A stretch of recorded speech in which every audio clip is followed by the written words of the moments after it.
শীতের মরশুমে পর্যটকদের জন্য উপহারের ডালি সাজিয়ে প্রস্তুত উত্তরবঙ্গ। উল্টো ঘরের পর এবার উল্টো তাজমহলের চমক ডুয়ার্সে।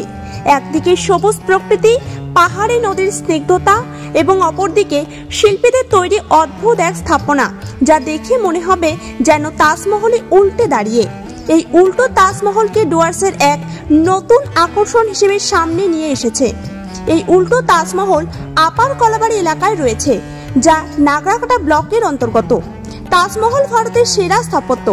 আগ্রায় শাহজাহানের তৈরি করা তাজমহল এক সময় পৃথিবীর সপ্তম আশ্চর্যের অন্যতম। তবে ডুয়ার্সে যে তাজমহল তৈরি হয়েছে তা একেবারে ভিন্ন। এই তাজমহলটি পুরোপুরি উল্টো। সংস্থার কর্ণধার জানিয়েছেন, এই উদ্যোগ ডুয়ার্সকে এক নতুন পর্যটন কেন্দ্র হিসেবে তুলে ধরতে সাহায্য করবে। 1 জানুয়ারি রয়েছে, 25 ডিসেম্বর রয়েছে। আমরা প্রত্যেক বছরের নাই নতুন কিছু দেওয়ার চেষ্টা করি।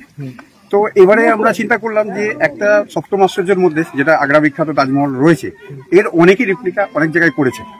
তো আমরা ডুয়ার্সে টুরিস্ট আনার জন্য সেটাকেই একটু উল্টো ভাবে করলাম, যাতে একটা ইউনিক কিছু দাঁড়ায় এবং ডুয়ার্সে আমরা যাতে টুরিস্ট আনতে পারি, সেই উদ্যোগেই আমরা এটাকে উল্টো করলাম।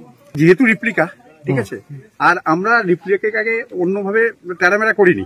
আমরা সেম জিনিসটাকেই শুধু উল্টো করেছি মানুষের মনোরঞ্জনের জন্য এবং পর্যটকদের আকর্ষণের জন্যই এটাকে করা। মানে নিয়েছি, প্রকল্প নিয়েছি, ঠিক আছে। কিছু দোকান অলরেডি সামনে বসেছে। আমরা এখানে আরো মানে হ্যান্ডিক্রাফটের জিনিস বা হাতের কাজের জিনিস সেই সবের স্টল লাগানোরও চেষ্টা করছি এবং আমরা আরো কিছু স্টল করে দেওয়ার চেষ্টা করছি, যাতে স্থানীয়রা এখান থেকে আরো কিছু উপকৃত হয়।